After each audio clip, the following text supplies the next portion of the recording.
사랑하는 하루를 여는 아침 묵상 가족 여러분, 안녕하세요. 김소명 목사입니다. 아침 저녁으로 일교차가 상당히 심합니다. 감기 조심하시고 주 안에서 늘 강건한 삶 사실 수 있기를 축복합니다. 이 시간 본문은 열왕기상 14장 21절에서 24절까지입니다. 솔로몬의 아들 르호보암은 유다 왕이 되었으니 르호보암이 왕위에 오를 때에 나이가 41세라.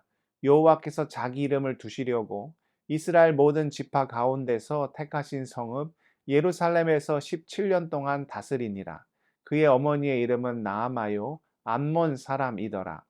유다가 여호와 보시기에 악을 행하되 그의 조상들이 행한 모든 일보다 뛰어나게 하여 그 범한 죄로 여호와를 노엽게 하였으니 이는 그들도 산 위에와 모든 푸른 나무 아래에 산당과 우상과 아세라상을 세웠습니다.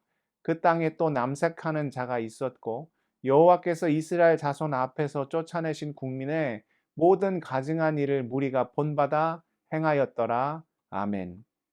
이 땡땡 혹은 아이 땡땡이라 부르는 아주 유명한 대형 가구점이 있습니다.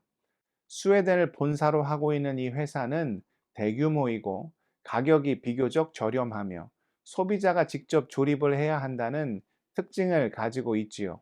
저도 이 가구점을 몇 번 이용한 적이 있습니다.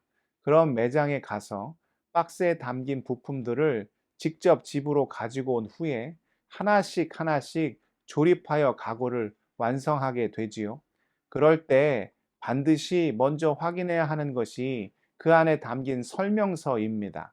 그런데 간혹가다 쉬워 보이기도 하고 귀찮기도 하여 설명서를 무시하고 조립을 했다가 낭패를 보는 경우도 있지요.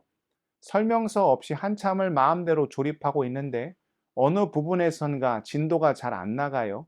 하는 수 없이 설명서를 펼쳐보게 됩니다. 그럼 내가 지금 무엇을 잘못하고 있는지, 왜 이런 순서로 조립을 해야 하는지를 그제서야 깨닫게 되지요. 지금까지 조립한 것을 다 풀어서 처음부터 다시 시작해야 하는 경우도 있고, 아예 그것 자체가 불가능하여 구입을 새로 해야 하는 경우도 발생할 수 있습니다. 그럼 어떤 후회를 하게 됩니까? 처음부터 설명서를 꼼꼼히 읽어보지 않은 것에 대한 엄청난 후회를 하게 되지요. 하물며 가구 하나를 조립할 때에도 그것의 원리가 담긴 설명서를 살펴봐야 할진데, 너무나도 소중한 우리의 인생을 위해서는 어떻게 해야 하겠습니까? 존귀하고 행복한 삶을 살기 위해서는 반드시 우리의 인생 사용 설명서를 자세히 살펴봐야 하지요. 무엇이 우리의 인생 사용 설명서입니까? 우리를 창조하시고 이 땅을 다스리시는 여호와 하나님의 말씀이 담긴 성경이 바로 우리의 인생 사용 설명서이지요. 모든 설명서에는 꼭 필요한 내용만 담겨 있습니다. 굳이 엉뚱한 내용을 담아서 설명서를 복잡하게 만들 필요가 없지요. 성경도 마찬가지입니다. 그 안에 기록된 모든 말씀은 하나도 빠짐없이 우리가 반드시 순종해야 하는 내용이지요. 하나님께서 이스라엘의 왕이 될 자에게 어떤 말씀을 허락하셨습니까? 먼저는 이방 족속과 통혼하지 말라 명령하셨습니다. 언뜻 보면 이방 여인과 결혼하는 것이 꼭 문제가 되는가? 오히려 유익이 되는 측면이 더 많지 않은가 생각될 수도 있습니다. 주변 나라와 평화로운 관계를 유지하기 위해 정략 결혼을 하는 것이 이스라엘에게 더 큰 도움이 될 수 있기 때문이죠. 그럼에도 하나님께서 굳이 이것을 막으신 이유가 무엇입니까?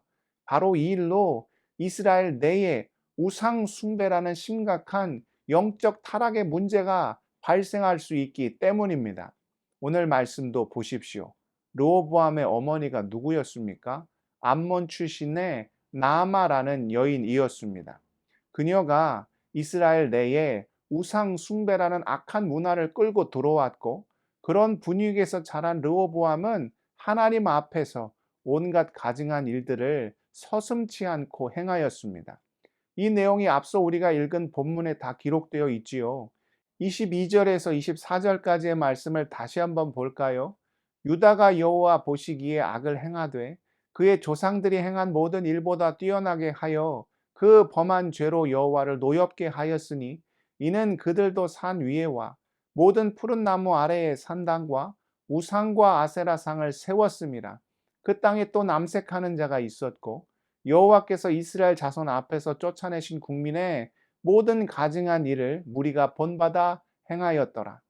이것이 하나님의 말씀을 어기고 이방 사람과 통혼을 한 결과였습니다. 하나님께서는 또 이방 나라를 의지하지 말고 특히 애국과 가까이 지내지 말라 경고하셨습니다. 왜입니까? 마찬가지로 우상숭배의 문제가 발생할 수 있고 더욱이 주변 나라들을 의지함으로 이스라엘이 더 이상 하나님을 바라보지 않을 수 있었기 때문이지요. 우리도 어떻습니까? 인생을 살면서 사람을 의지하는 것만큼 어리석은 일이 또 어디에 있겠습니까? 감탄고토라는 말이 있듯 달면 삼키고 쓰면 뱉는 것이 우리네 인생이지요. 또 믿는 도끼에 발등 찍힌다는 말도 있습니다. 이제는 너무나도 많이 찍혀서 더 이상 찍힐 발등도 없습니다. 오늘 말씀도 보십시오. 솔로몬 시대에는 이스라엘이 애굽과 아주 가까이 지냈습니다. 열왕기상 9장 16절입니다. 전에 애굽 왕 바로가 올라와서 게셀을 탈취하여 불사르고 그 성읍에 사는 가나안 사람을 죽이고 그 성읍을 자기 딸 솔로몬의 아내에게 예물로 주었더니 솔로몬의 아내 중에 애굽 여인이 있었고 그로 인해 서로 땅까지 주고받는 아주 가까운 관계를 유지하였지요. 그런데 르호보암 때는 어떠하였습니까? 오늘 본문 25절과 26절입니다. 르호보암 왕 제5년에 애굽의 왕 시삭이 올라와서 예루살렘을 치고 여호와의 성전의 보물과 왕궁의 보물을 모두 빼앗고 또 솔로몬이 만든 금 방패를 다 빼앗은지라. 오늘의 친구가 내일의 적이 될 수 있는 것이 우리가 살아가는 세상의 모습입니다. 그러니 세상 때문에 하나님과 멀어지고 세상 의지하다가 하나님을 놓쳐버린 인생만큼 어리석고 안타까운 삶이 또 어디에 있겠습니까? 사랑하는 믿음의 지체 여러분, 우리가 설명서를 보면서 어떤 것을 조립할 때 꼭 이렇게까지 해야 하나 하는 생각이 드는 경우가 있습니다. 그런데 그렇게 해야 합니다. 그렇지 않으면 다 다시 풀러서 새롭게 시작하거나 아니면 아예 새로 사와야 할 수도 있지요. 마찬가지입니다. 우리가 인생 사용 설명서인 주의 말씀을 읽으면서 이것까지 순종해야 하나 생각이 들 때가 있지요. 그러나 주님께서 우리에게 허투루 주신 말씀은 단 하나도 없습니다. 허락하신 데는 다 이유가 있고 그 말씀에 순종해야 예비된 복을 우리가 풍성히 누리며 살 수가 있지요. 신명기 30장 9절과 10절입니다. 내가 내 하나님 여호와의 말씀을 청종하여 이 율법책에 기록된 그 명령과 규례를 지키고 내 마음을 다하여 뜻을 다하여 여호와 내 하나님께 돌아오면 내 하나님 여호와께서 내 손으로 하는 모든 일과 내 몸의 소생과 내 가축의 새끼와 내 토지 소산을 많게 하시고 내게 복을 주시되 곧 여호와께서 내 조상들을 기뻐하신 것과 같이 너를 다시 기뻐하사 내게 복을 주시리라. 오직 주의 말씀에 순종함으로 우리에게 허락된 풍성한 하늘의 복을 넉넉히 누리며 사는 우리 믿음의 지체들 다 되시기를 축복합니다. 기도하시겠습니다. 사랑의 하나님, 우리는 주님 앞에 어떠한 모습으로 서 있습니까?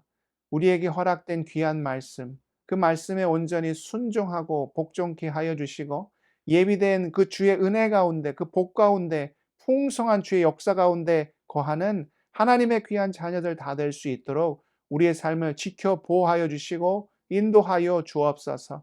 하여묵지체들의 모든 눈물과 슬픔과 아픔과 탄식과 절망을 주님 다 아실 줄 믿습니다. 우리의 삶을 온전히 주님께 올려드립니다. 우리 삶의 모든 아버지의 슬픔과 고통의 일들, 자녀를 위하여, 가정을 위하여, 일터를 위하여, 신분을 위하여, 건강을 위하여 기도하는 모든 간구함의 제목들 들어 흠양하여 주시고 응답하여 주실 때 후히 주시며 꾸짖지 않으시는 주의 풍성함과 넉넉함을 누리며 살아갈 수 있도록 아버지 역사하여 주시옵소서. 오직 주님만을 바라보기를 소원하오며 존귀하신 예수 그리스도의 이름으로 간절히 기도드리옵나이다. 아멘.